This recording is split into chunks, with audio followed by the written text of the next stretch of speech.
Salve galera, bem-vindos a mais um Monarch Talks. Hoje aqui eu estou com o José Nelto, certo?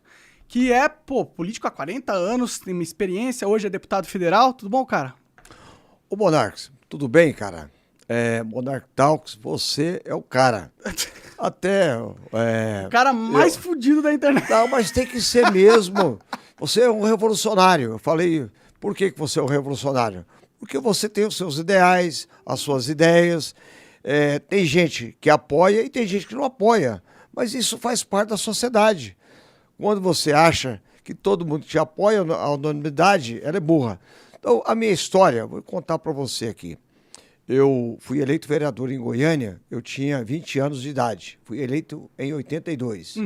Vereador por 3 mandatos. Eu fui presidente da Câmara de Goiânia, deputado estadual por 6 mandatos, e agora estou no meu 2º mandato de deputado federal. Entendi. Eu fui eleito no meu primeiro mandato com 62 mil votos.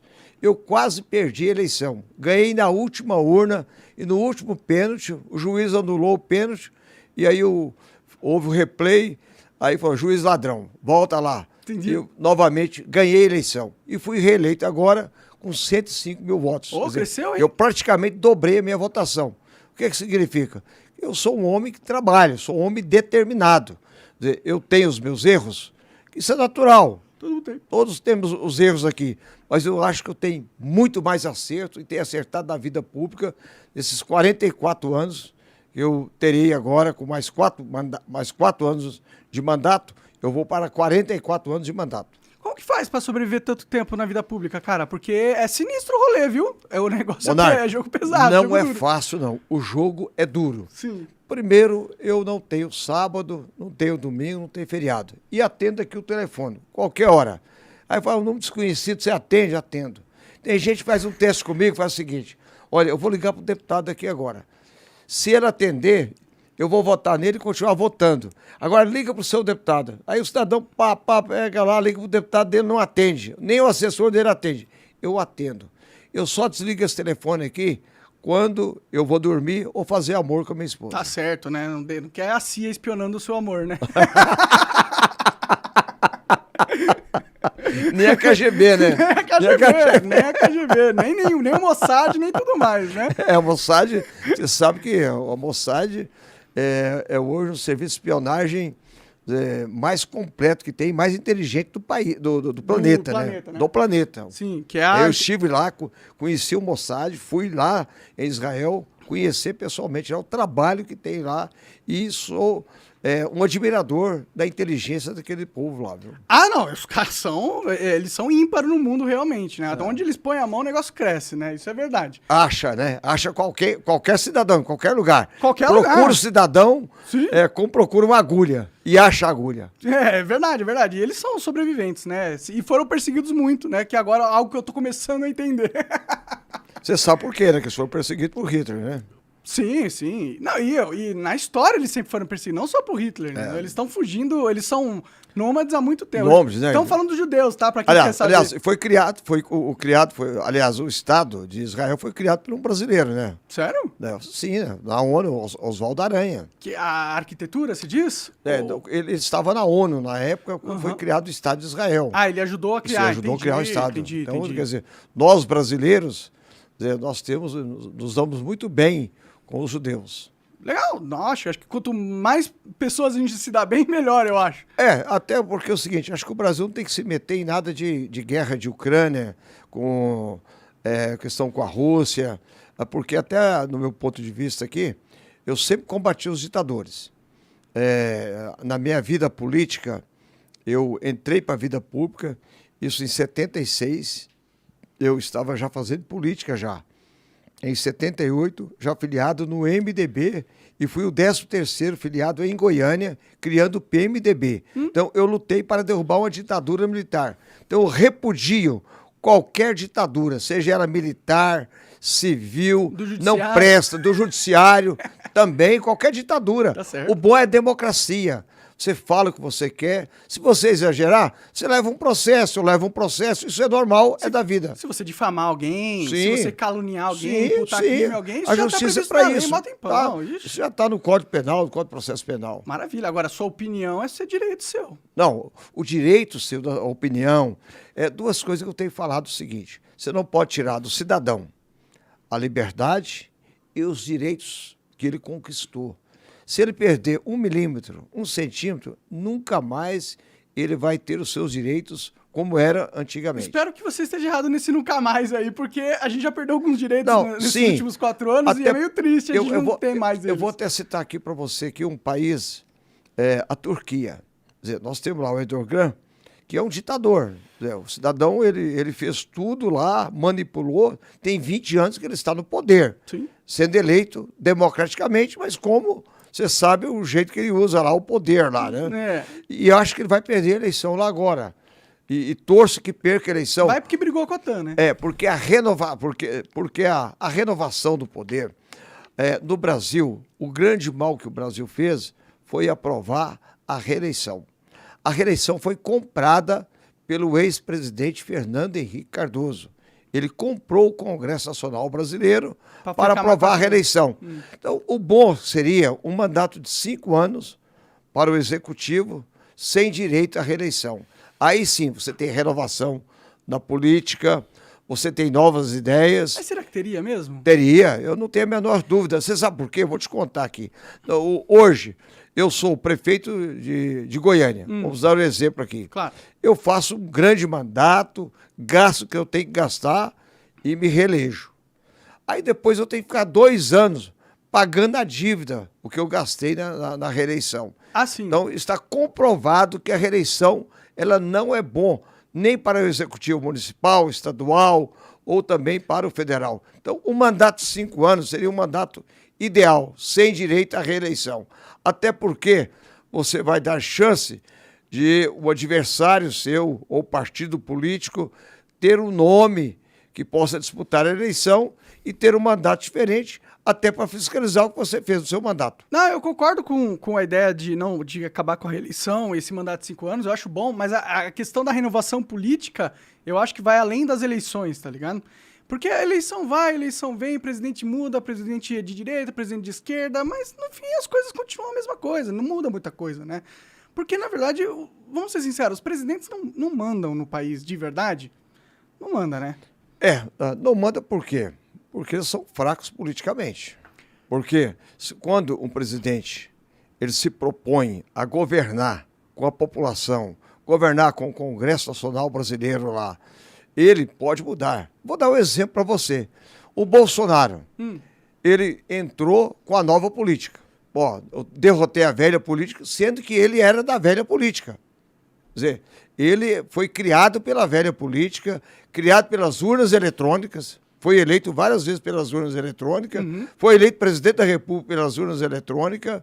Então, ele chegou lá agora. Mas significa que as urnas eletrônicas sejam confiáveis. Não, eu não vou dizer que elas sejam confiáveis, não, mas ele confiava. Até porque tá proibido criticar as urnas na nossa Não, democracia. mas tem que criticar, não. Tá proibido, pô. Alexandre de Moraes vem, corte, capa, pô. Eu acho que você pode criticar. Eu tenho as minhas críticas, por exemplo, quanto ao Supremo Tribunal Federal. Agora, só voltando antes aqui no Bolsonaro, ele teve todas as chances de mandar para a Câmara dos Deputados, para o Congresso Nacional, 2 projetos que nós temos lá e que não são votados, que é a prisão em segunda instância, após a condenação, e também o fim do foro privilegiado. É a minha grande luta no Congresso Nacional. É pauta minha no Congresso Nacional. E também você endurecer os crimes hediondos no Brasil. Porque hoje, o cidadão comete um crime hediondo, ele fica preso 5 anos. Depois ele vai para a rua, semiaberto, e volta a cometer mais crime. Então, a proposta nossa, mudança do Código Penal, do Código de Processo Penal, é passar todos os crimes hediondos de 30 anos para 40 anos, sem semiaberto, sem remissão de pena.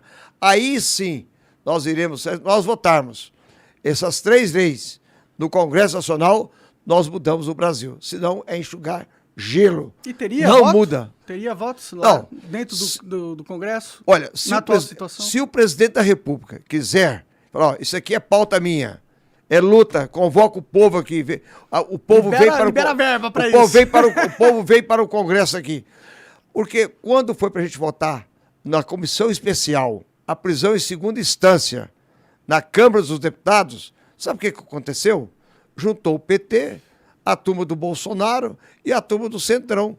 Esvaziou a comissão especial, tirou os deputados que eram favoráveis e colocou a turma para não deixar aprovar. Então, houve a união do PT, do Bolsonaro e do Centrão. Então, estou te falando aqui o que aconteceu na comissão especial. Aprovamos na comissão, na CCJ, e depois foi para a comissão especial.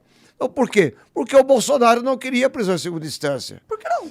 Ah, por que não? Ele falava claramente lá, eu vou trocar o chefe da Polícia Federal, porque senão ele vai perseguir meu filho. Entendi. Você sabe disso Não, aí? eu sei bem. Nós sabemos. Então, ele teve todas as chances de mudar o Brasil. Sim. Todas. E também... Cara, ele ó, tinha o povo com ele, mano. Tinha. Ele, de verdade, ele tinha. Ele Tinha era o povo, uma o massa único líder. gigantesca. Ó, eu nunca vi, durante a minha vida pública, um líder tão forte que teve o povo ao lado dele. Mas o primeiro erro do Bolsonaro foi que quando ele convocou o povo, e aí ele passou os 4 anos, se ele tivesse passado os 4 anos trabalhando com seriedade e não naquele cercadinho dele lá, ele tinha mudado o Brasil.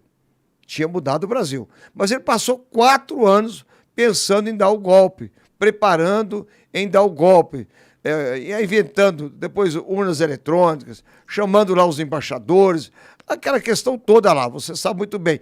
E depois que ele perdeu a eleição, o Lula pode ter todos os defeitos, mas ele tem também as suas virtudes.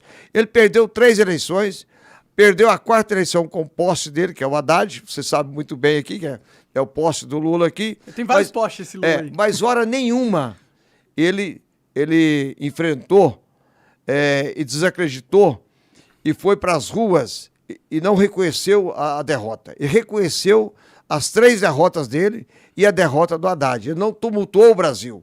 O Bolsonaro perdeu a eleição, primeiro turno. Por que ele não revoltou contra o primeiro turno? Aí no segundo turno não tinha validade mais. Aí eu fiz um desafio para todos os deputados do PL, governadores do PL, senadores do PL. Vocês não confiam nas urnas eletrônicas? Teve fraude? Então vamos fazer o seguinte, vamos renunciar aos mandatos. Todos aqui agora. Fui para a tribuna da Câmara Federal, desafiei todos. Se você renunciar ao mandato, eu também renuncio ao meu mandato. Até hoje não apareceu nenhum deputado do PL renunciando ao mandato. Porque eles não querem perder, né? Então foram legitimadas as urnas. Eles legitimaram, verdade. Quando eles fazem isso, eles legitimam as urnas. Legitimado. Com certeza. Então o Bolsonaro perdeu a eleição, não reconheceu, ficou o tempo todo tramando, tá hoje já no jornal, na imprensa toda já, o faz tudo dele lá, o Cid, lá, o coronel Cid, diz que ele tinha atos golpistas lá, e outra, ele deixou o povo covardemente na frente dos quartéis. Tinha uma parte também da ala militar, como o general Heleno, que é um golpista também, tentando o tempo todo, aceitando o povo lá na porta dos quartéis. Lá não é lugar do povo ficar manifestar, não. O povo deveria ter ido para a porta do Congresso Nacional manifestar. Mas é que não invadir. É que eles bom, eu entendo isso, mas se eu puder dar um contra-argumento aí... Pode, claro. A questão eles estavam no quartel porque eles não se sentiriam seguros de estar em outro lugar. Porque vamos ser sinceros, existe uma máquina política que ia querer acabar com aquela manifestação à força. E no quartel eles não tinham essa autonomia porque tem um status especial lá na frente do quartel. E era por isso que eles estavam lá, entendeu? Agora, na primeira parte que você fala que o Bolsonaro foi um covarde, deixou a população sofrer por ele e abandonou ela indo para os Estados Unidos, tudo bem, aí eu concordo, entendeu? Não, ele foi covarde e fujão. Fujão, covarde. Porque o Lula, quando ele deu problema pra ele foi pra cadeia. Ele foi pra cadeia. Foi pra cadeia, ficou na cadeia 2 anos. Não, ele ficou aqui um dia todo aqui, bebendo cachaça e fazendo aquela zorra toda. Você lembra muito bem, né? Festa de despedida do Lula. A despedida, ó, tô indo pra cadeia, então beber cachaça. Ele criou, um clima do país. Sim. Mas se entregou. Sim. Pronto, acabou. Claro. Então, o que o Bolsonaro fez? Na última hora, ele deveria ter pedido aquele povo lá, e quase que ele provoca em Brasília um ato terrorista de um cidadão louco do Pará em botar uma bomba num caminhão lá, tanque de gasolina, perto de um posto de gasolina, que iria criar um problema seríssimo no aeroporto de Brasília. Você sabe muito bem. Não, eu lembro dessa Você acompanhou notícia. aquilo? Sim. Eles invadiram a sede da Polícia Federal e não houve reação da Polícia de Brasília, não prendeu ninguém. E na última hora, o Bolsonaro não tinha agenda nenhuma, fugiu do país. Então ele é fujão, a palavra é essa aqui. E agora já começa a acontecer todo o esquema, aquela minuta golpista que estava com o ministro dele que está preso lá. Mas será que é uma minuta golpista quando é uma minuta que usa um artigo da lei, tá ligado? Por que seria golpista? Não, porque estava preparado. O tempo todo, o Bolsonaro não queria entregar o poder. Agora é o seguinte, falando em entrega de poder aqui, ele no dia 7 de setembro, não sei se foi 2021, me parece, ou 2020, acho que foi 2021, São Paulo aqui, a Paulista foi inundada, Brasília e tudo mais lá. Ele foi lá e fez aquelas bravatas todas. Na verdade, o Bolsonaro é um frouxo. Eu concordo. Frouxo. Concordo, frouxo. Frouxo e covarde. Covarde. Quando ele fez aquilo tudo, colocou o povo na rua, o povo lá, aqui agora nós temos um líder aqui agora. Ele tinha uma parcela da sociedade do lado dele para dar o golpe. A verdade.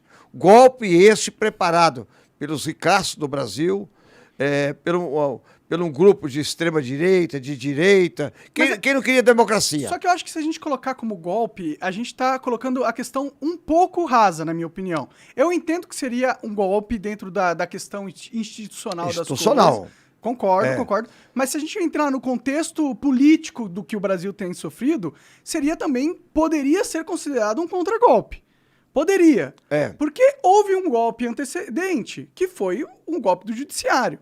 Porque quando o judiciário ignora a Constituição, implementa censura no país, nas maiores canais de mídia do país, como o Brasil Paralelo, a Jovem Pan, não estou no maiores, mas entendeu? Isso é um golpe contra a nossa democracia, contra a nossa Constituição, se a gente quiser ser técnico. Não, dessa parte de quanto a censurar a palavra, a liberdade de falar, eu sou radicalmente contra. Você fala o que você quer.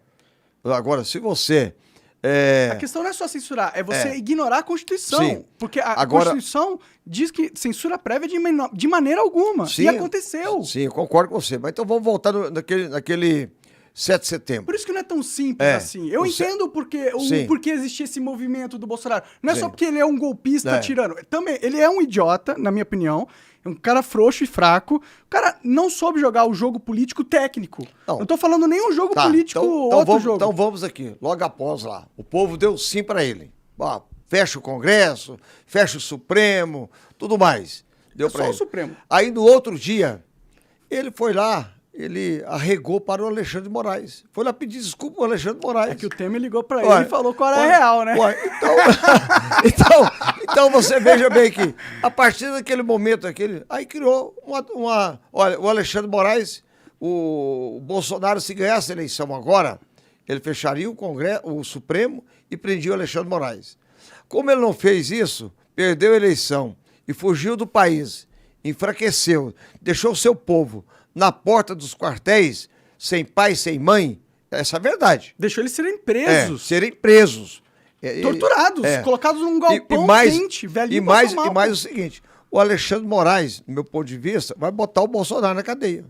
É o plano, né? Não sei se vai dar certo. Eles têm que inviabilizar a candidatura dele, porque ele é o cara mais forte da direita. Hoje ele é o mais forte da direita. Mas posso te dizer para você aqui agora que a direita é importante. Você tem a direita no país, você tem os conservadores no país, você tem a esquerda no país, você tem o centro no país, todo mundo tem comunista, todo mundo, isso faz parte da democracia. Sim. Agora, posso dizer para você que quem está ficando com o Bolsonaro é apenas aqueles extremistas. Porque o Bolsonaro, vamos dizer a verdade aqui, o Bolsonaro, ele tentou implantar no Brasil, usando os evangélicos, e aliás, evangélicos, alguns pastores e chefes de igreja, que, do meu ponto de vista, são bandidos. Quer dizer, o cidadão tenha aí a cara de pau de dizer o seguinte: ô Monark, você tem essa casa aqui agora, você vai morrer, cara. Então você passa essa casa pro meu nome aqui agora, você vai direto pro céu. Isso é pilantragem máxima, isso né? é pilantragem. Pessoas Você não dinheiro, pode aceitar um negócio desse aqui. Claro, claro. Então, eu não sou evangélico. O que acontece? Não tem nada. Não, tem evangélico seríssimo, pessoas honestas. Mas os chefes são donos de aviões, casas em todo o planeta aqui. Isso tá errado, pô. Sim. Isso é dinheiro do dízimo. Sim, sim. O cara que vende um carro para dar para a igreja, se tá o cara errado. For Kaká, que dá 10% do seu salário multimilionário, é a escolha dele. Agora, tirar claro. do pobre, coitado, Não dá. prometendo o céu, gente, é o jogo mais velho do... Sim. E tem gente que acredita. E tem gente que acredita que ele vai para o céu. Humilde, né? Então, o que aconteceu?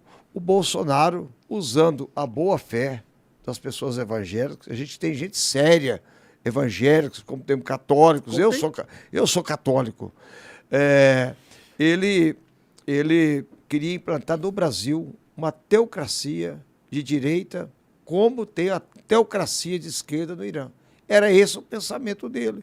Aliás, e ele tem muita ligação com o Hugo Chávez. Ele tinha ligação, hoje deve estar no inferno, um ditador, vagabundo. Aliás, nós temos alguns ditadores aqui no planeta, na América Latina, e tem o Kim Jong-un lá na Coreia do Norte lá. Na Ásia tem um monte de ditador. Que deveriam realmente estar lá num paredão lá. O cidadão como Maduro. Você olha a situação da Venezuela, você vê agora o que está acontecendo na Nicarágua. Um ditador de marca maior, proibindo religião e tudo mais lá. Então, quer dizer, com esse tipo de povo, o Brasil não deve relacionar. Mas infelizmente aceitam o Alexandre de Moraes aí, né? Sim, mas ele, pelo menos o Alexandre de Moraes... Tá forte o bichinho, viu? Se ele está forte... Tá tomando bomba esse cara ele está muito mais forte. Ele está muito mais forte do que você pensa. Não, eu imagino. É muito mais. Você está vendo a rapidez que ele está reagindo. Quer dizer, quando teve a questão lá do Supremo, do Palácio do Planalto lá, do GCI lá, G Dias. Quer dizer, ele rapidamente agiu, pedindo fitas lá, vídeos e tudo mais lá. Agora vem essa questão lá do Bolsonaro, da vacina. Esse rolo do Bolsonaro com vacina. Poderia ter vacinado, agora tá chorando. Isso é besteira, né? Você sabe que isso aí é só coisa pra mídia alimentar, porque eles não têm o que falar. Sim, né? mas ele deveria. Quer dizer, ele tinha de não tomar vacina. Eu sou vacinista. Entendi. Eu acredito na vacina. Quem não acredita, respeita a opinião de cada um. Bem. É que tem coisa saindo aí já, viu, cara? O bagulho tá sinistro. Vamos ver o que vai acontecer. Tá sinistro. Mas pelo menos acabou com a Covid. Se foi a vacina, ou a o que imunidade aconteceu, natural, ou a imunidade, mas eu acredito na vacina. Como eu acredito... fala em vacina, tanto que eu acredito na vacina, o cidadão falou para mim, um fazendeiro, deputado, eu não acredito na vacina. Eu sou contra a vacina. Disse, parabéns. Então por que você vacina seu gato contra a fitose? Mas se eu não vacinar, eu não vou vender meu gado, tem a brucelose aí. Só que ele vai bater o gado depois, né? Ele vai matar o gado. Ele não tá nem aí pra vida do gado. Falei pra ele. Então, como você vai fazer? Então, por que você vacina seu gado, então? Por causa da brucelose. Pagar dinheiro. Então, tem essa questão toda. Mas não dá pra simplificar a vacina dessa forma, entendeu? Porque tem a questão que foi implementada uma nova tecnologia, que é RMNA, que coloca uma proteína chamada spike no seu corpo. Sim. E ela fica para sempre e não deu tempo ainda de você saber quais são os efeitos a longo prazo As reações a longo prazo. Porque ela altera a sua genética, né? Coisa que nenhuma vacina das antigas faz. Então, esse negócio da vacina não é tão simples assim, cara. Essa é a ciência, né? Essa é a ciência. Bom, nós entregamos, aliás, nós estamos na mão dos cientistas, né? Seja qualquer na mão medicamento. Demais deles, inclusive, né? De medicamentos a ciência que tem, é uma nova religião ciência, hoje né? em dia, né? Isso e é usada para controlar a gente. Pode ter tudo isso aí. Quem que paga os salários dos grandes cientistas que são e quem que publica, né? Quem que torna a ciência pública? Porque a ciência é uma coisa muito abrangente. A ciência é uma forma de olhar a vida, não é um grupo de pessoas, não é uma ideologia, entendeu?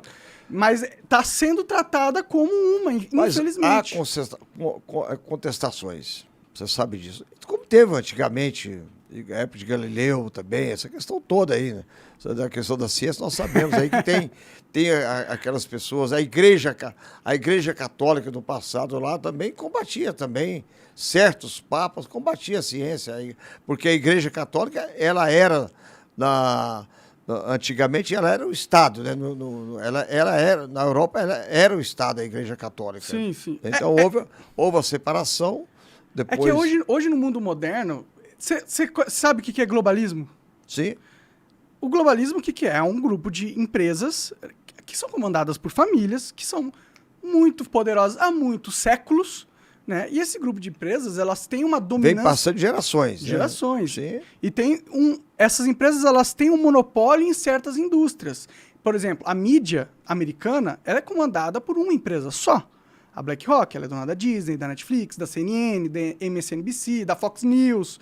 Então, isso dá uma ferramenta para esses caras de controlarem a narrativa muito forte. E a ciência, nessa ciência amórfica ideológica, virou uma arma, uma ferramenta de controle usada por esse grupo através. Porque se você controlar o que é ciência, não o que é ciência de verdade, mas o que é a percepção pública do que é ciência, e você usar, não, é científico, confia em mim. Esse especialista aqui estudou em Harvard e ele tem esses monte de número aqui para falar que é verdade.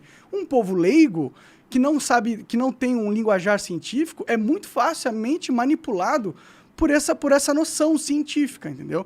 Que é propagada em conjunto numa narrativa unificadora por uma empresa só, entendeu? Sim, mas a narrativa da propaganda, tá aí, é como era antigamente também, na Segunda Guerra Mundial, a propaganda nazista lá, né? Exatamente. O Dr. Goebbels lá, ele implantava lá uma propaganda lá que, olha... Ele usava a ciência para justificar os seus maiores crimes contra a humanidade. Atrocidades que ele fazia lá. Por isso que é perigoso a ciência. Então, a ciência e a propaganda também, o império da propaganda. Você não pode ter o império da propaganda. Vou te contar, nesse PL agora, das fake news, eu pude ver o império da Rede Globo, de todas as televisões, jornais, para destruir você. Para destruir você. Sim, porque sim. você só surgiu porque você tem a internet, uma rede social. Sim. Se você não tivesse, você não era um monarca. Sim, Ninguém sabia que era você. Ninguém. Nunca estaria trabalhando na TV. Coisas. A TV nunca ia me aceitar. Então, foi um momento que o Congresso Nacional, nós levantamos, aprovamos a urgência, até porque todos os projetos parados é muito ruim. Você tem que colocar. Mas vem cá, colocando para votação, tem que experimentar. O povo tem que saber o seguinte. E o povo reagiu. Inclusive essa é a minha crítica que eu tenho a você. Hein? Não, mas eu não. Porque você votou na urgência eu acho isso um erro. Não, eu votei na urgência. Bom, mas foi, eu votei na urgência e assumo. Você sabe por quê? Ele está paralisado há 3 anos lá. Há 3 anos que ele foi aprovado pelo Senado da República. Até para ver a reação popular. O significado de votar na urgência não significa que eu vou votar o projeto. Bem claro. Mas se passasse, a gente tá fudido, porra. Não ia passar. De todo jeito. Você sabia disso? Sabia, eu tinha clara certeza lá. Prova disso que no domingo eu fui lá no meu Twitter lá e falei, olha, o meu voto, pensei nisso aqui, falei isso aqui, tirar direito de liberdade, tirar direitos, a democracia. Você posicionou contra a PL da censura? Eu postei contra o PL da censura. Boa. Então, no domingo, eu já expus o meu voto publicamente aqui. Então, quando alguém falar, mas você votou urgência de um projeto. O projeto está paralisado há 3 anos. Mas por quê? Deixa para sempre. Foda-se esse projeto, não, mas tem que votar. Não mas tem. Tem tantos outros projetos muito melhores, pô. Sim, mas tem que votar. Porque vem para nós aqui agora. Vamos ser muito claro aqui. Nós temos os marginais também, os bandidos, os criminosos, que usam as crianças também. O cidadão também precisa saber o seguinte, a internet, ela não pode ter uma terra sem lei também, não. Não, mas já tem lei, não precisa de mais nenhuma, cara. Eu acho que você tem que dar sou totalmente contra. Não é normatizar. Eu acho que você tem que endurecer as leis e não agora controlar, criar aqui uma KGB, criar um estado de censura, entregar para Mas você sempre, quando você controla a liberdade de expressão, você sempre vai entregar na mão de um grupo político. Não, o que queria lá, o relator, era para entregar para uma agência. Uma agência de checagem da verdade. Então, ponto, eu sou radicalmente contra. Então, eu sou radicalmente contra. Cara, todas essas iniciativas de controlar a internet vão nesse sentido. É pra isso que eles querem. Você acha que é pra proteger as criancinhas mesmo? Você realmente acredita nisso? Não é só criança, não. Pelo amor de Deus. Você não vai acabar com o tiroteio só porque você deu uma mão do Flávio Dino que pode dizer o que ou não na internet. Não, Flávio Dino não é o dono da verdade, não. E nem pode ser o dono. Ser, pô. Mas não vai ser. Não tem que... Essa pauta de restrição, de regulação da internet... A única regulação que eu aceitaria da internet é de garantir que todo mundo pode postar o que quiser. Essa era a única que eu aceitaria. Claro, ele pode postar o que quiser. Claro que tem que postar o que ele quiser. Mas eles querem controlar, pô. Ele pode postar o que ele quiser lá. Agora, o Congresso tem que discutir esse assunto. É um assunto que passa. Ótimo. Não é só o Congresso que está discutindo, não. A União Europeia está discutindo. É que essa pauta é uma pauta globalista de controle da internet, e já foi votado já. O Canadá. No Austrália, Canadá tá uma ditadura. O Canadá. Mas nós não queremos. A gente tem que encontrar esse movimento. A gente tem que ter o quê? O bom senso de discutir com seriedade. Sim. Agora, controlar. Você fala o que você quer. Agora, eu também falo o que eu quero. Agora, eu já respondo da justiça já. Vários processos já, pelo que eu falei. Aqui vai criar outra nova, então é importante, nesse momento, mostrar para a sociedade que o Congresso Nacional Brasileiro, quando ele colocou para votar e o governo pensou que iria aprovar, e quando ele viu a derrota que ele ia ter lá, ele te retirou. Retirou a matéria. Não, então, que bom, como politicamente foi uma derrota estratégica. Então, politicamente, primeiro, o governo errou. Ele errou por quê?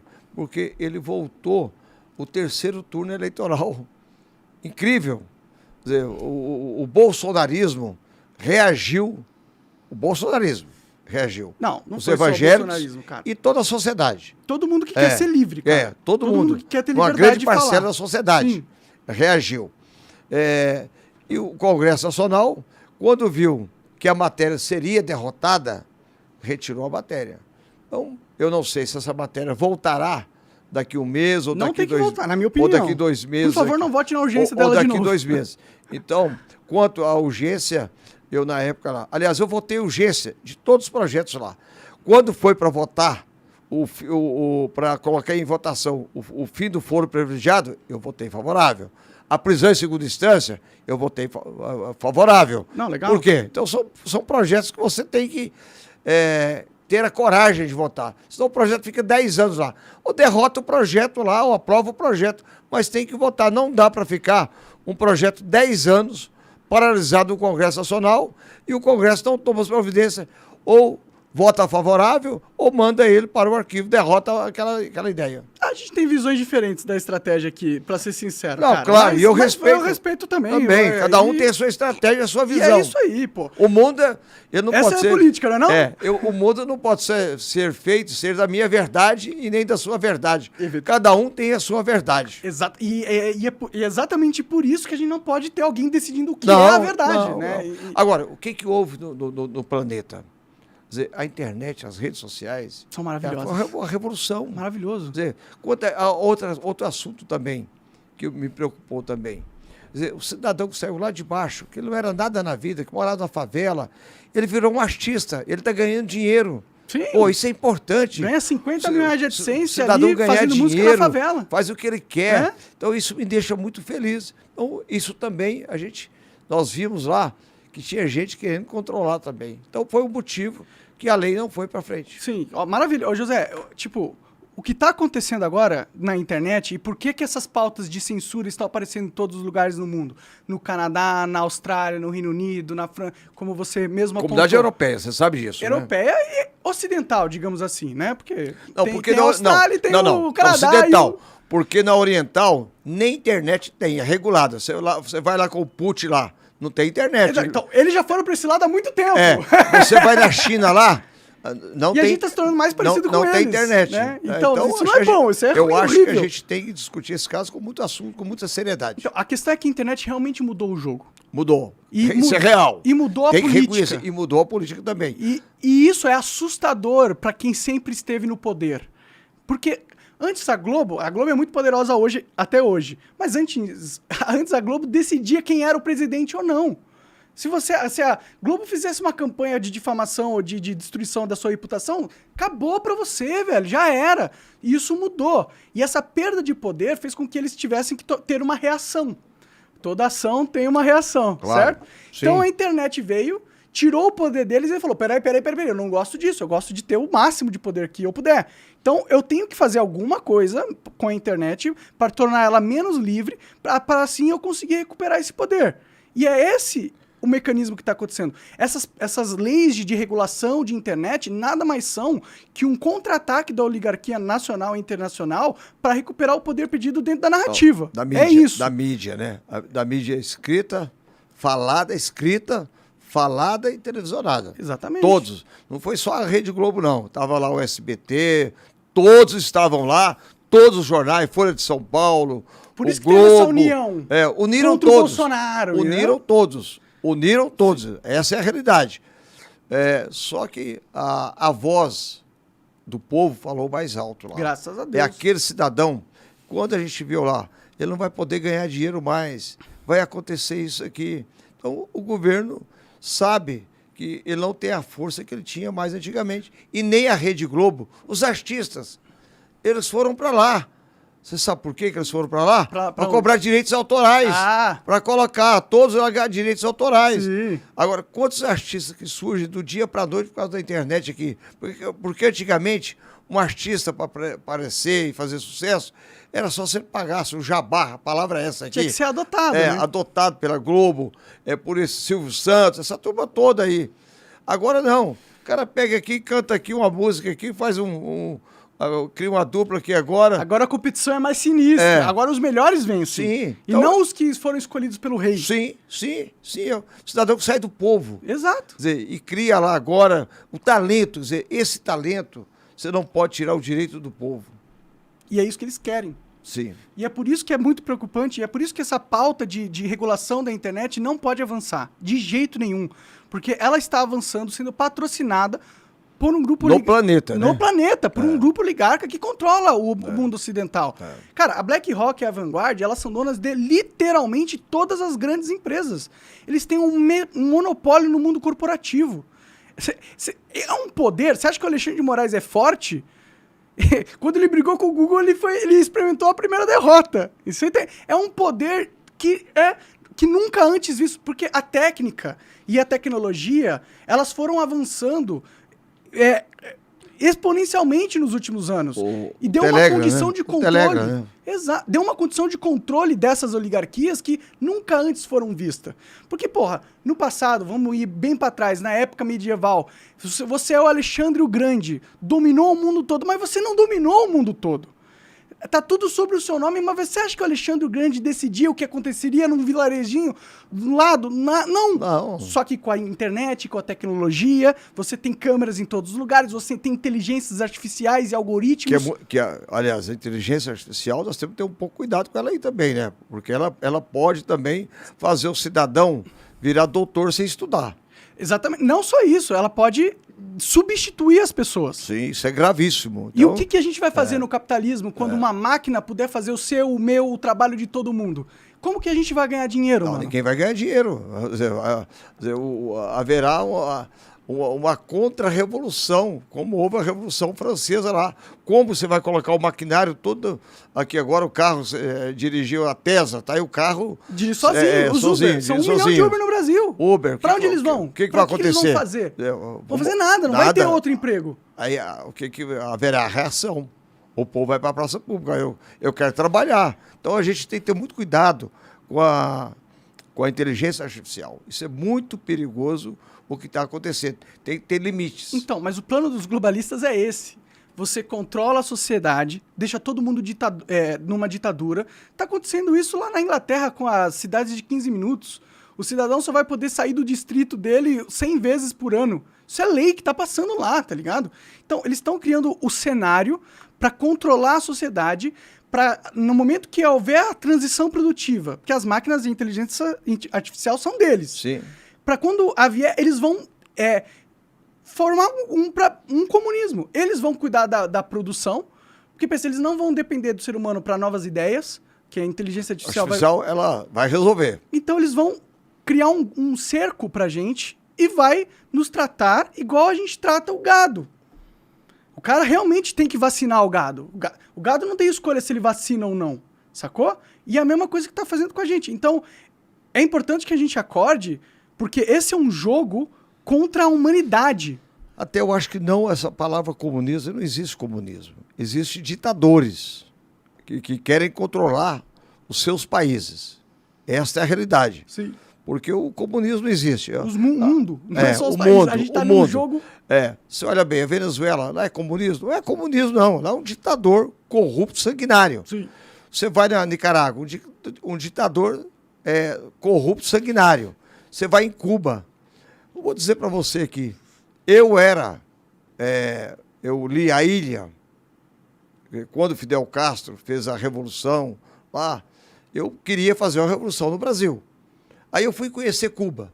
Pessoal, eu vou conhecer um país maravilhoso, todo mundo vivendo bem. Eu saí de Cuba e fui para Miami. Aí eu voltei capitalista. Disse, olha, eu vou ver essa porcaria, nessa miséria aqui, ninguém quer. Você vê lá, quem é que mantém um Kim Jong-2 lá? A China que está mantendo ele lá. E as bombas atômicas. E as bombas atômicas lá. Eles não querem fazer, que vamos entregar para aquele louco lá, para ele ameaçar o planeta. É o que está acontecendo hoje. Quer dizer, a União, hoje, com a nova ordem mundial, a China, Rússia e Índia. É uma nova ordem mundial. É a nossa esperança, inclusive.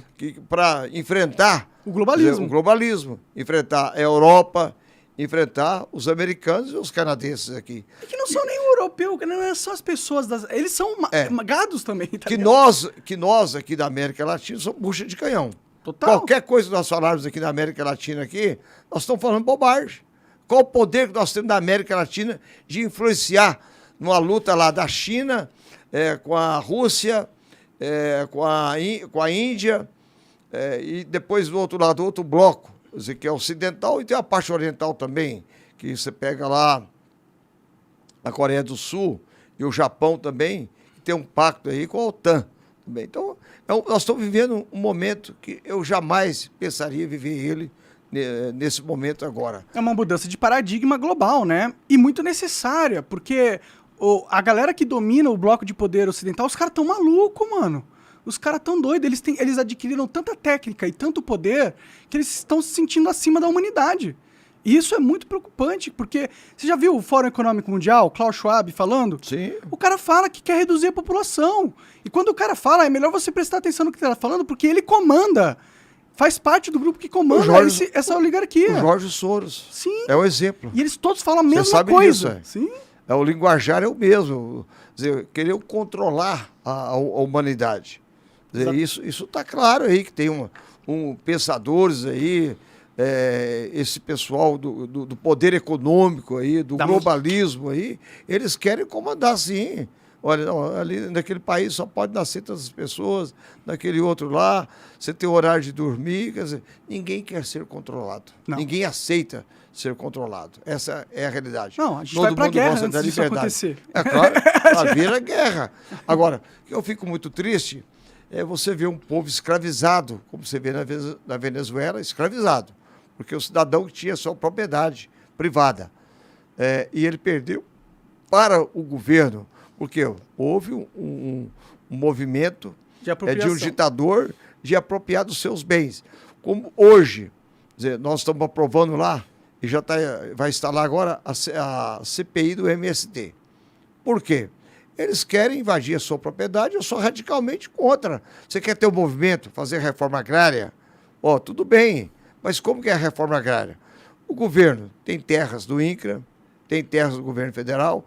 Agora, se tem uma terra, o cidadão, que é um traficante lá, ele pegou essa terra, o governo tomou, ele tem que tomar.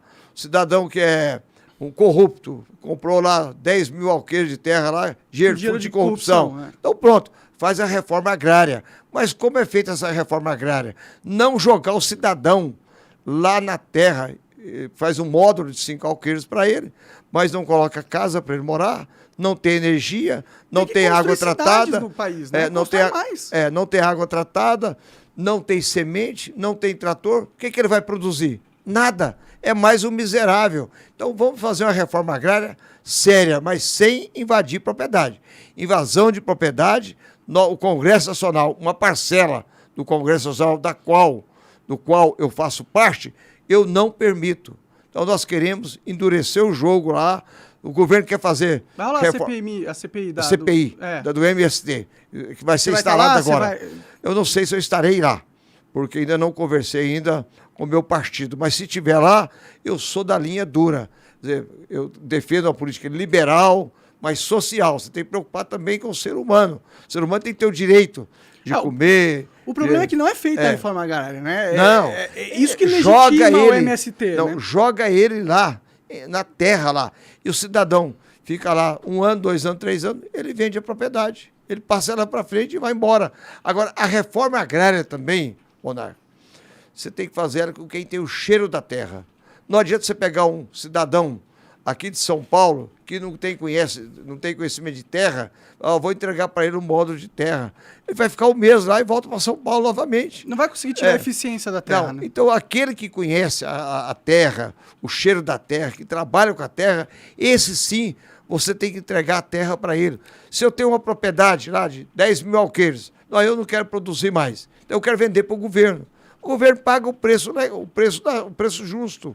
Você não vai também pegar e pagar o preço que você quer. Sim. Aí não, você está apropriando de um bem que não é seu. Você lutou, trabalhou, conquistou. Então, tudo isso a gente está preocupado e vamos debater esse assunto com muita seriedade lá no Congresso Nacional, garantindo o direito de propriedade, que é legítimo, está na Constituição. Sim, sim. É importante a gente garantir isso aí, realmente. Aí você falou o negócio da Venezuela, né? Eu entendo que o Maduro é um ditador e tudo mais, mas se a gente for olhar mais o contexto geopolítico da Venezuela, a gente tem que entender que ela sofreu ataques internacionais constantes nos últimos anos, né? A oligarquia internacional queria tirar o Maduro do poder, pode até estar justificado ou não, mas eles causaram aquela reação e eles também isolaram a Venezuela, não comprando petróleo e fazendo embargos, que causou muito também da desgraça que os venezuelanos sofreram. Ou seja, tem realmente uma incompetência, um autoritarismo do Maduro, mas a gente também não pode ignorar que houve um ataque político das nações mais fortes do mundo àquele território, né? Mas olha, nada justifica uma ditadura. Nada, seja ela de esquerda, de direita, nem uma ditadura presta. O povo tem que ter a liberdade de escolher os seus representantes. É aquele ditado popular, o povo põe, o povo tira. Esse é o melhor modelo que o governo tem. Só que o povo do país, né? Não dos outros países. Sim, claro. Mas o globalismo é isso, você sabe muito bem. Sim. Agora, veja bem, com a crise do petróleo, que teve agora na pandemia, você sabe... Eles foram correndo de novo pro Maduro, né? Quem foi lá atrás comprar? Os Estados Unidos. O Maduro foi, inclusive, na ONU, lá na Conferência Climática. Foi lá vender petróleo para lá. Quer dizer, isso é muito ruim. Pra você ver como eles destroem um país por mero capricho. Destrói e constrói também quando querem construir também, né? Sim, só que eles agem como donos do mundo. Mas com o sacrifício do povo, né? Do suor do povo. Quem sofre é o venezuelano, Sim. Quem sofre é quem tá na Ucrânia, são os russos. Entendeu?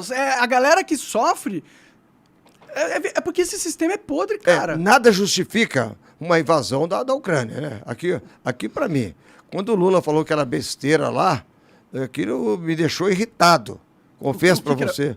Não, ele disse que os dois têm a culpa. Que os dois têm a culpa. Que os dois têm a culpa. O Zelensky... Que olha, se a Ucrânia, o grande mal também, quando acabou a União Soviética, quer dizer, pronto, acabou, quer dizer, que era comunismo, não era comunismo nada lá, quer dizer, ela só foi sustentada, a Rússia e também os outros países, pela Alemanha.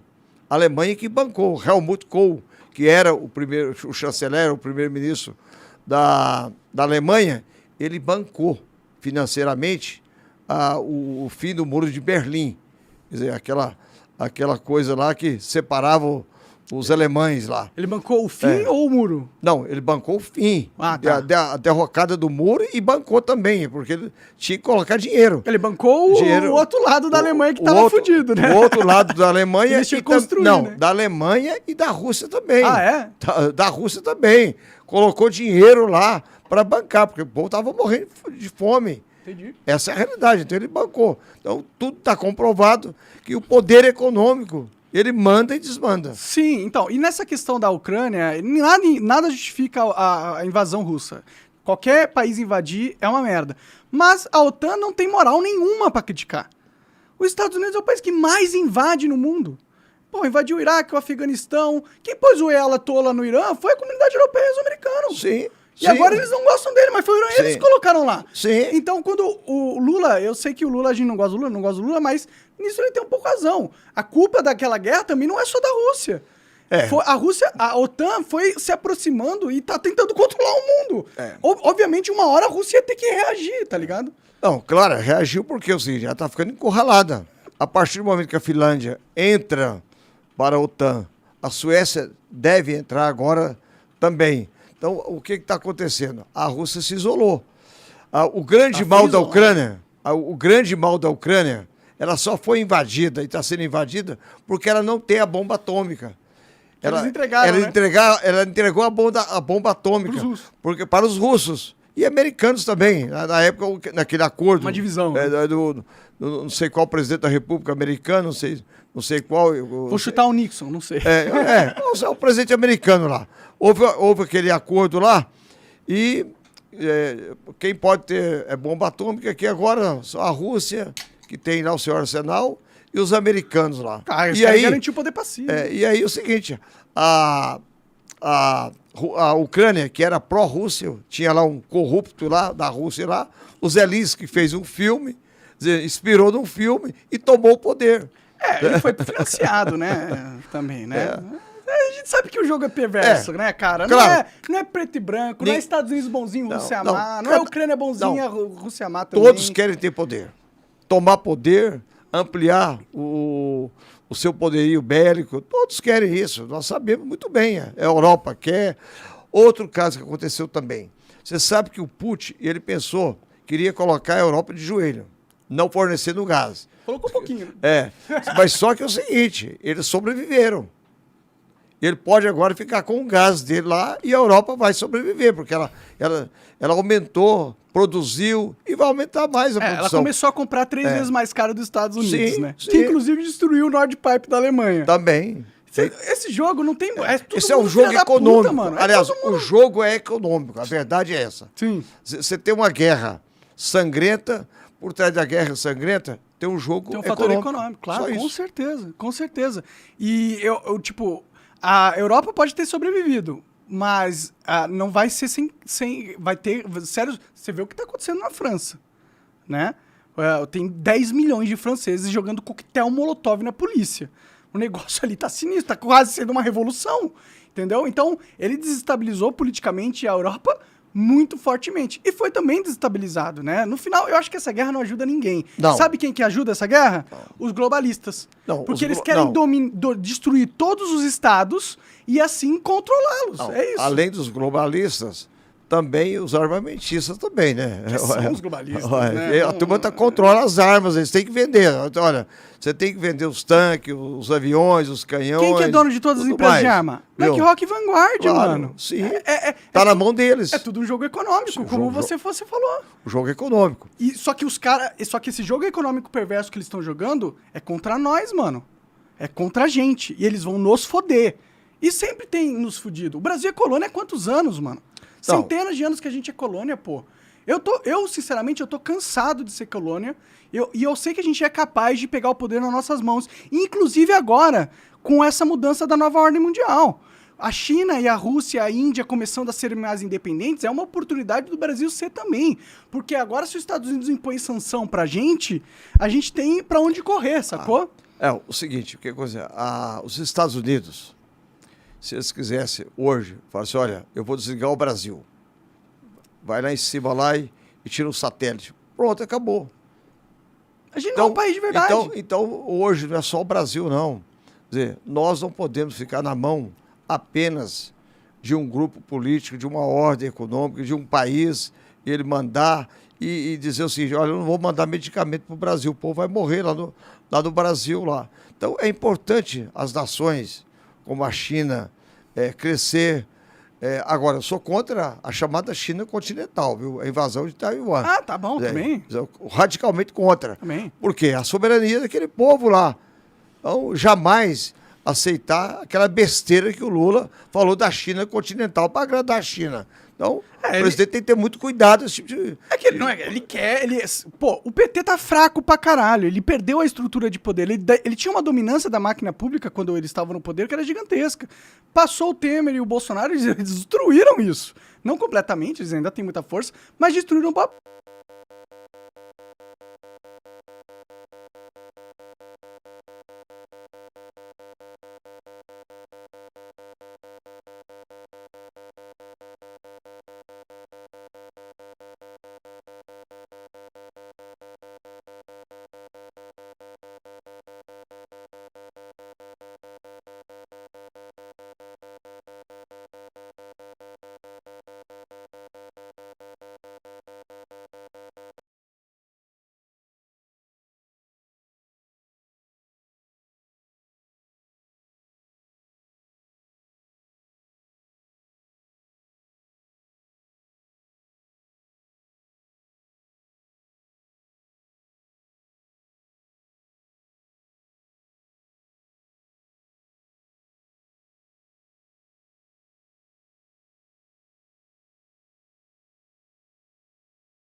Uma coisa. Quando que a gente vai ter a nossa bomba atômica? É. Cadê?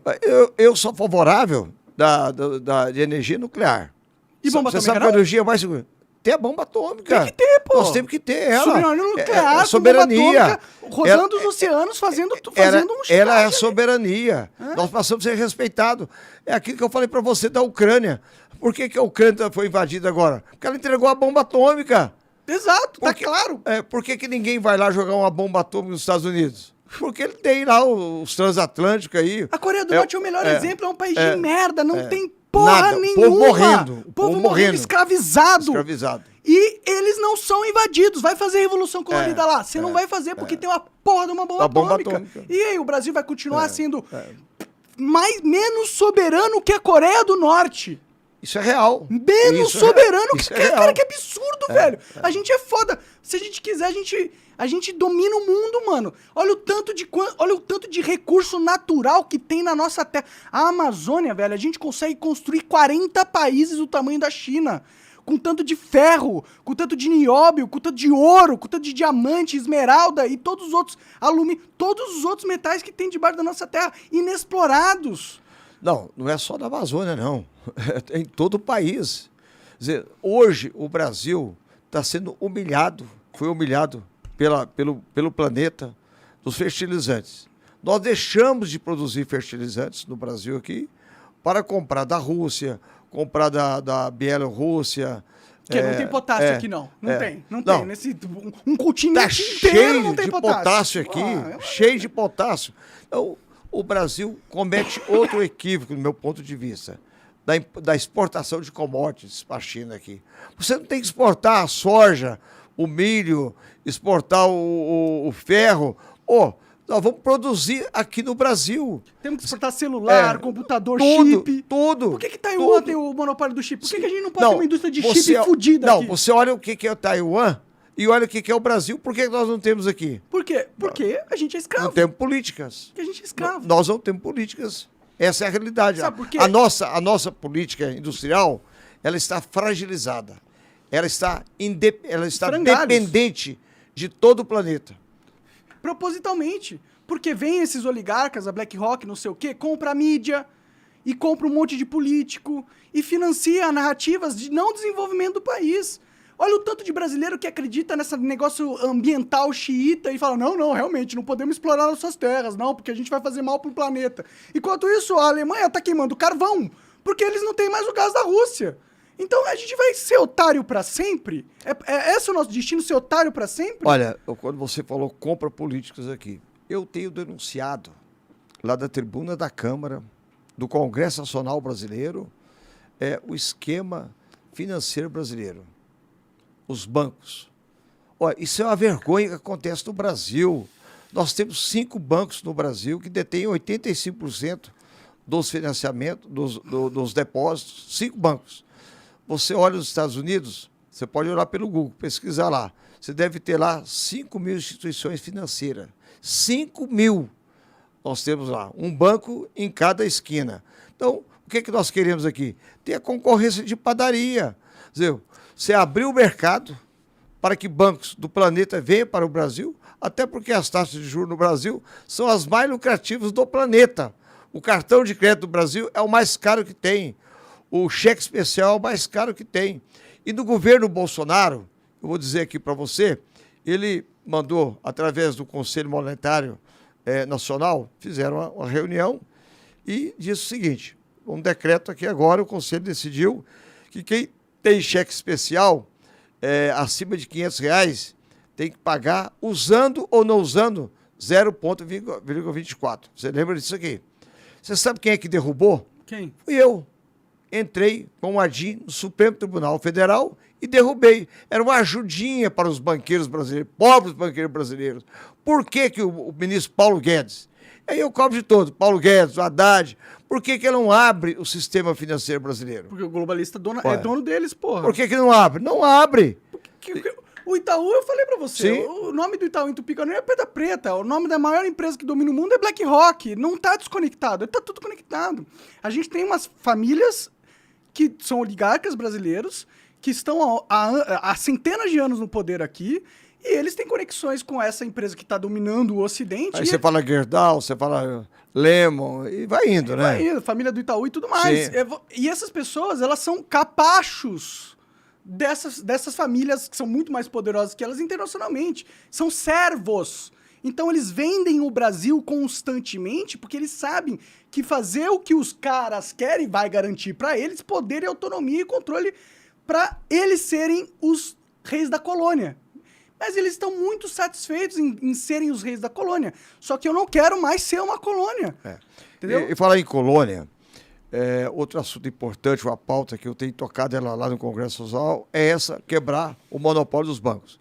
Abrir isso aqui, bancos chineses, japoneses, o planeta todo. Se eu quiser fazer um banco, eu deveria poder abrir um banco. Claro, você pode abrir um banco. Eu tenho uma grana, não, se eu quiser emprestar... como acontece na Bolívia. Você pode abrir um banco na Bolívia, está liberado. Então, tem que liberar no Brasil. Mas o Congresso não vota nada.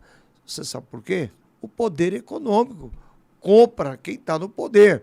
Vou citar outro exemplo para você, que isso é muito sério, o que está acontecendo no Brasil. O carro a álcool, a política que o Brasil implantou no período da ditadura militar, até no início, porque a crise do petróleo em 73 foi muito grave, que aconteceu, não foi no Brasil, no planeta. Mas não justifica mais hoje carro a álcool. Vou dizer por quê. Você pega ali uma terra e planta cana nela. Ela destrói a terra e ela só tem uma colheita anual. Aquela mesma terra, você pode plantar arroz, feijão, milho, soja, você faz 3 colheitas. Você faz 3 colheitas. 3 colheitas. Então, o Brasil tem que mudar a matriz energética rapidamente. Nós temos tudo para isso. E ficar só na gasolina? Não, carro elétrico. Biodiesel. Biodiesel, tudo. Nova matriz energética, carro híbrido. Então, o Brasil tem que desenvolver e deixar essas terras para produzir alimentos para o povo. Isso que é a verdade. Alimentos para o povo brasileiro, em primeiro lugar, e alimentos para exportação. A gente já produz alimento para caralho, né? Não, mas pode produzir muito mais. Dizem que só 6% da terra agricultável é realmente produzida, né? Não, nós podemos produzir o dobro e com tecnologia avançada. Hoje, Inteligência artificial. nós produzimos muito mais soja em percentual do que o americano. A nossa tecnologia, ela avançou muito mais. Então, você tem que valorizar quem produz alimentos. Não adianta você pensar que nós seremos também soberanos se não tivermos alimento. Isso é uma questão que a gente tem que discutir ela no Congresso Nacional. Essa política do etanol, ela tem que acabar daqui 10 anos ou 15 anos e produzir lá arroz, feijão, algodão, Mas etanol não produzir dá mais milho. dinheiro? Não, dá mais dinheiro. Pode dar hoje mais dinheiro hoje. Mas isso vai acabar, não existe. Até porque o carro, também a gasolina, a combustíveis fósseis também, nós corremos um sério risco. Aí eu dou razão para o Paulo Guedes, que a gente vai ficar em cima de um monte de petróleo e depois ninguém quer petróleo mais. Daqui 15 anos, eu não sei quem vai querer petróleo. Olha, eu tenho uma visão sobre o petróleo diferente da sua, viu, cara? Não. Pra ser sincero, eu acho que o petróleo vai estar aí com a gente por muito tempo. Nem os Estados Unidos, que é os Estados Não. Unidos, consegue... Eu sei. Você acha que daqui 15 anos ele vai vai demorar muito tempo pra gente parar de usar petróleo? Ele vai cara? ter, mas olha, esse processo de renovação de energias renováveis, ele está acontecendo rapidamente. Eu vou te contar aqui. Você pode olhar Mas vai energia produzir solar. energia como? Solar? Energia fotovoltaica. Não existia. Hoje todo mundo está colocando energia fotovoltaica na sua casa, na favela, está colocando no supermercado, na padaria, por todos os lados. Então houve uma revolução com a votação que nós fizemos lá no Congresso Nacional do marco regulatório de energias renováveis lá. Porque teve a ANEEL, que é a agência reguladora, há 4 anos, ela queria cobrar um imposto altíssimo do sol. Quer dizer, você usou o sol, você tinha que pagar imposto. Essa é a verdade. Então Não, são esse sol aqui é um pouquinho nosso, viu? Então são assuntos que a gente tem que discutir com seriedade. Claro, não, eu sou total a favor de placa de energia solar. Eu acho que Eólica. Eólica, energia Você sustentável. sabe que você tudo pode mais. produzir energia eólica dentro do mar, né? Sim, eles pegam umas boias, Sim. colocam as turbinas. Não precisa nem de boia, não. Você faz a energia eólica que tem hoje nos morros, lá perto das dunas, em todo o litoral brasileiro, nós temos 9 Bate mil muito quilômetros vento, lá. né? Então você coloca aquelas mesmas plataformas, aqueles postes lá dentro do mar. Então, até isso nós podemos fazer. Sim. Então, são revoluções que estão acontecendo rapidamente no Brasil. Vou dar um exemplo para você. Tem me parece que é uma agência da Espanha. A Espanha foi o primeiro país a investir em energia eólica. Há 20 anos. A Espanha lá em cima aqui. E o Brasil só tinha um risco. Aí o Brasil foi crescendo. Já passou a Espanha, já está o dobro da Espanha. Maravilha. Então você vê que maravilha que está acontecendo no nosso país. Que bom, não, com certeza a gente tem que ir pra esse lado mesmo, sem dúvida nenhuma. O problema é mudar a política, né, cara? Como que a gente muda? Como se a gente tivesse que pensar que eu e você uma estratégia, assim, pra realmente mudar os negócios? Porque quem são os nossos inimigos? São os oligarcas internacionais. Quais são as armas deles? A narrativa da mídia, o controle da publicidade, porque pensa, você tem todas as empresas bilionárias do mundo, todas essas empresas gastam com publicidade, né? E então, você tem o controle da narrativa dos influenciadores, assim, também. Por que você acha que o Felipe Neto defende o governo Lula com a alma dele? Ele defende censura. Ele não defendia. Não. Você sabe disso, eu né? lembro, ela no passado ele ele era não crítico, defendia. ele era crítico. E ele passou a defender. Por quê? É. Por quê? Por quê? Interesses, né? Eu não sei por quê, mas eu sei que ele mudou. Que foi dinheiro, pô. Ele mudou. Você não sabe, mas eu sei. Agora, é por dinheiro. Agora eu vou te contar aqui para você aqui. Eu sou muito sincero, muito franco. Eu votei no Bolsonaro no segundo turno para derrotar o PT. Votei nele. E acreditando, olha, esse cara vai mudar o Brasil. Aí ficou naquele cercadinho dele, naquela besterol dele Mudou lá. porra nenhuma. Mudou nada. Poderia ter mudado o Brasil. Baixou a cabeça pro sistema. Aí, agora, eu votei na Simone Tebet, porque é minha origem do PMDB. Votei nela. Eu sou amigo Ela é uma dela. globalista, né? Não, Você mas sabe. eu sou amigo dela lá no Congresso Nacional. Tudo bem. Votei nela. Segundo turno, eu votei no Lula para derrotar o Bolsonaro. Essa é a Sério, realidade. cara? Sério, tô te falando. Porque não adianta eu tenho que falar aquilo que está dentro de Não, mim. tudo Eu tenho que bem, ser verdadeiro. claro. Mas por Eu não isso. votei em ninguém, então não tô eu votei no Lula. E agora eu vou dizer para você: o Lula está correndo um sério risco. Por quê? Eu votei nele. Ele pensou: olha, aqui agora é paz e amor, a gente vai unir o centro, vamos todo. Porque ele só ganhou a eleição porque o centro ajudou ele. Se o centro não tivesse ajudado ele, ele não tinha ganhado a eleição. Eu pensei, o Lula ficou preso, comparei a Nelson Mandela, eu fui lá em Capricorn, lá na Cidade do Cabo, fui lá onde Nelson Mandela estava preso. E a história do Nelson Mandela, você sabe, que ele estava saindo para fora. A hora que ele foi colocar o pé para fora, não, eu não posso sair. Esse coração meu está cheio de ódio e rancor. Vou lá no canto, lá da minha cela, lá, e vou tirar o ódio e o rancor para me sair e unir e unificar a minha nação. O Lula não aprendeu. Podia ter usado o que usou o Nelson Mandela lá para unir o povo brasileiro. O Lula está dividindo o Brasil mais ainda. Pior ainda. Brasil, pô. Então eu estou muito preocupado com isso. Ele está com ódio e rancor no coração. E ninguém governa, monarca, com ódio e rancor. Você governa com amor, ouvindo a sociedade, chamando a sociedade. O povo é bom. O povo ajuda, o povo colabora. E o Lula está fazendo tudo errado. Então, eu acho que o Lula vai ser impeachmentado. Por quê? Porque ele fez o pior erro que ele poderia ter feito, que foi comprar briga com a oligarquia internacional.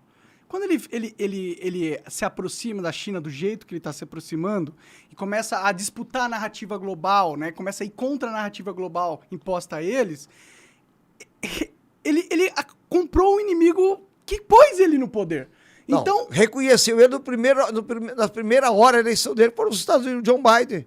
E hoje tem uma embaixadora da ONU, que está no Brasil, ela deu uma declaração dura contra o governo do Lula. Hoje. Sim, e é por isso que ele vai ser impeachmentado, entendeu? Porque se ele...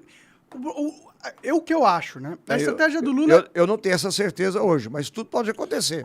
Na política, você sabe, hoje não, mas amanhã. É como o Magalhães Pinto dizia, não sei se você sabe muito bem, uma frase dele, que está na cabeça de toda a classe política. Ó. Política é o seguinte, você olha, ela é como uma nuvem. Você olha ela, está de um jeito. Daqui a poucos minutos, a nuvem desapareceu.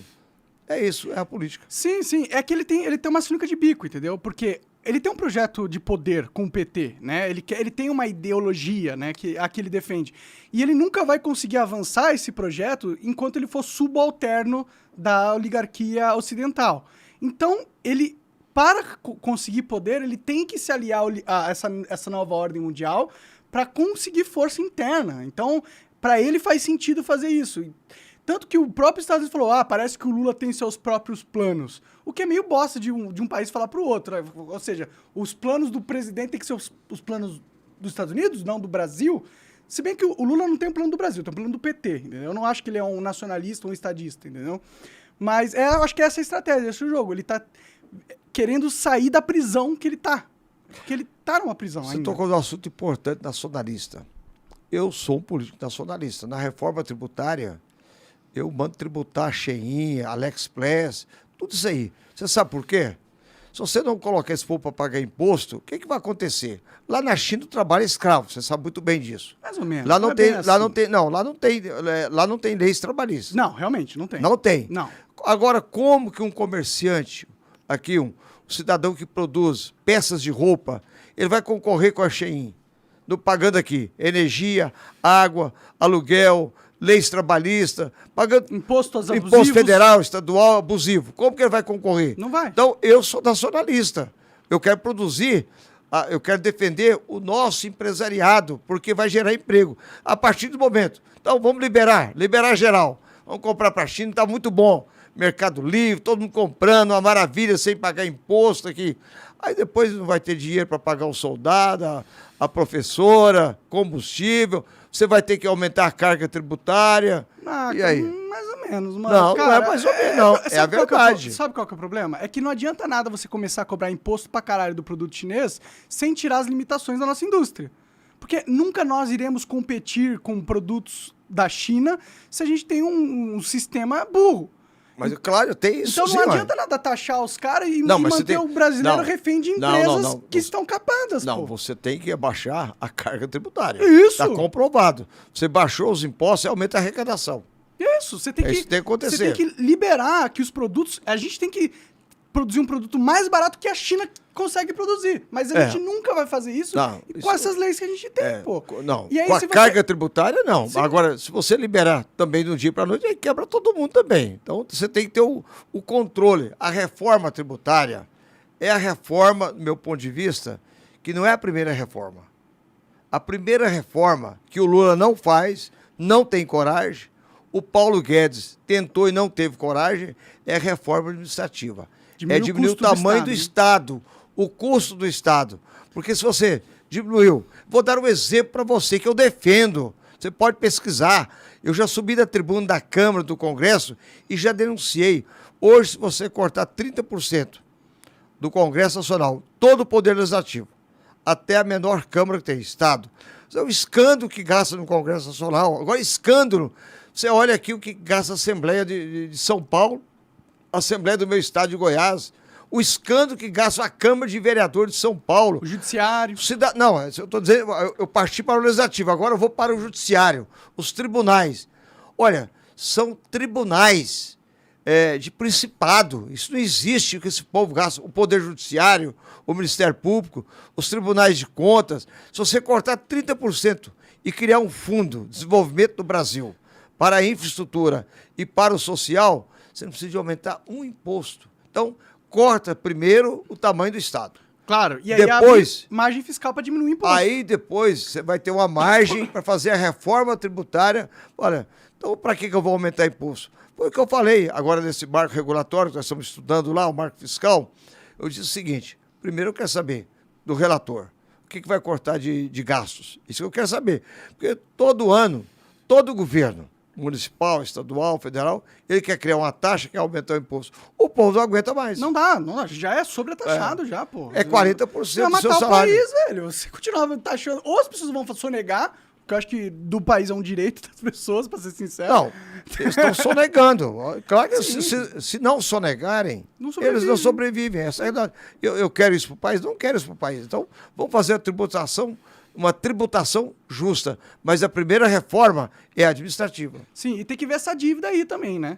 Que essa dívida é um roubo a céu aberto do Brasil constantemente, né? A gente sabe disso. Mas com as taxas de juros que nós estamos aqui agora, é evidente que 13%, 14%, quem é que vai sobreviver? Qual país, qual a economia que sobrevive com a taxa de juros de 13%, 14%? E de quem é o Banco Central, né? Pega o dinheiro. Olha, dos globalistas. Dos globalistas, dos banqueiros. Porra. Ninguém sabe como é feita a taxa de juros. Nós vamos convocar lá. 13%. Não, por que eu vou baixar? Por que eu vou baixar? Isso tem que ser questionado. O Banco Central tem que ser questionado. Essa é a mesada que a gente paga para os globalistas todos os anos. E grande. R$500 bilhão de reais, mano. Se você baixar... Não, 500 bilhões de reais. Não, meio trilhão de reais. Se você baixar 2%, você pode jogar 2%, é o orçamento da saúde, da educação, é o orçamento social. E vou te contar mais ainda. O SUS está quebrando, se você não sabe disso. Não sei. Está quebrando. O SUS está quebrando. Se já estava quebrado, está ficando pior ainda. Agora, outra preocupação minha, os planos de saúde privados. Nós vamos ter, em breve, 6 meses, escuta o que eu estou dizendo para você aqui agora, uma crise com os planos de saúde brasileiros. Pode crer. Porque eles não sustentam. A partir do momento, o SUS está quebrando. O governo retirou dinheiro. Governo estadual, federal, os governos municipais. Aí o cidadão da classe média pequena faz um plano de saúde lá. E só que a saúde ficou cara. Ela é caríssima. Sim. Então o plano de saúde vai aumentar. O cidadão não dá conta de pagar. Então eles vão quebrar. Pode crer, faz sentido. O Brasil é uma bomba relógio que tá para explodir, mano. Essa é a realidade que nós estamos vivendo aí. Aí você vê a questão financeira também. Você começa a ver bancos quebrando nos Estados Unidos, já 2, parece que tem o terceiro. Sim. O Credit Suisse, lá também é um banco conceituado. Então, alguma coisa está acontecendo no planeta. Sim, né? Vai vir uma crise aí, né? Global, financeira, né? Planejada, inclusive, né? O que é o pior. É fogo, cara. Bom, obrigado, mano. Obrigado por ter vindo aí. A gente tem umas perguntas. Bora responder? Todas, então, se você queira fazer. Até porque, se eu não puder responder, uma pergunta sua, ou de quem quer que perguntar, eu tenho que renunciar ao meu mandato. Tá certo, tá aí, você é um homem público, né? Um carro representante, pô. Eu respondo como eu quero, do jeito que eu quero. O jeito que eu acho que é correto. Claro. Então, eu tenho que dar essa liberdade. O povo vai perguntar, estou pronto para isso. Então bora, manda a primeira aí, Ó, qual? a primeira é do Márcio Ilus, ele falou o seguinte: Monark, pergunta pro convidado qual comissão temática ele mais acompanha. Eu sou da CCJ, eu acompanho duramente, participo. Que é uma das mais importantes. Né, É uma das mais importantes que tem, e tenho debatido assuntos de seriedade, assuntos de interesse do Brasil. E aquilo que eu falei, lá tem 10 mil projetos lá. Falei, olha, coloca para votar, nós temos que enfrentar. Sim. Ou vota ou não vota aqui, vai, monta, derrota, manda para o arquivo lá agora, mas tem que votar, tem que limpar a pauta. Sim, né, acabou sendo ótimo Sim. o que aconteceu. Sim, Graças a Deus. limpar a pauta. Limpou, isso. Boa, manda abraço. Ó, pode dizer se o PT está usando a máquina do executivo como uma espécie de extensão dos gabinetes dos deputados para ter mais pessoas para assessorar os deputados da base governista? Não, eu não tenho ninguém do executivo e nem indiquei ninguém. No governo Bolsonaro, eu posso aqui dizer para você, eu tive com o Bolsonaro diversas vezes. Bolsonaro é um jeito bom, você está com ele. Bonachão, fala muita bobagem, você é deputado, você tem que besteira. conversar, Então, conversei com ele, levei muitas ideias para o Bolsonaro lá. Ele me ofereceu, olha, você pode indicar um cargo aí no governo. Eu recusei. E agora também, do mesmo jeito. Eu não quero nenhum cargo com o Lula, porque eu não quero ficar refém. Porque o dia que eu votar um projeto contra ele, ele demite lá E aí vai te dar dor de meu cabeça. padrinho, vai me dar dor de cabeça. E esse indicado que eu indico lá para um cargo lá de 10 mil, 20 mil, 30 mil reais, se o cidadão fizer uma besteira lá, ainda vai falar assim, olha, fez a pedido do deputado. Então eu optei para não indicar e não vou indicar nenhum cargo. Mas eu acho que a pergunta dele foi mais em geral. O executivo, ele tá mandando, tipo, pegando membros, funcionários do executivo e cedendo aos deputados de base pra... Não, eu não tenho conhecimento. Entendi. Isso não é verdade. Não, beleza. Manda Agora, se o deputado quiser indicar cargo, isso faz parte da democracia, no semipresidencialismo, ele fazia a base dele. Sim. Eu, se fosse presidente da República, a minha base já estava pronta. Não tinha essa conversa, não. Você tem que governar. Sim. Quem ganha a eleição, governa. Quem perde a eleição, faz a oposição. Eu já teria minha base, chamava o Congresso Nacional, formava a base e tocava eu. E não deixar essa paralisia que está no Congresso Nacional. Que é prejudicial pra gente pra caramba, né? O país. Sim, a gente... Cara, no final a gente vai acabar continuando escravo, né? Porque a gente é escravo. A gente é escravo, infelizmente. E eu acho que a gente consegue vencer essa porra. A esperança. Nunca pode morrer a esperança. Pelo menos a gente tá dando nome aos bois e as pessoas estão Claro. entendendo qual que é o Sim. jogo e quem que realmente puxa as cordinhas lá de cima. Porque pra vencer o inimigo, primeiro você tem que conhecer ele, né? Você não vê seu inimigo sem conhecer ele, né? Não é? Você E tem o que conhecer. povo foi mantido na ignorância dos verdadeiros Sim. inimigos, né? Tem mais perguntas?